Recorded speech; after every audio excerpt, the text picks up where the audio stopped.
মরে যাব রেখে যাব দুনিয়ার সম্পদ, সেই সম্পত্তি ডেকে আনবে আপদ আর বিপদ।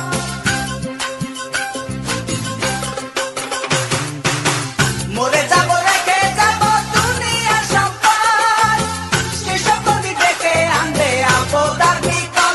সম্পদ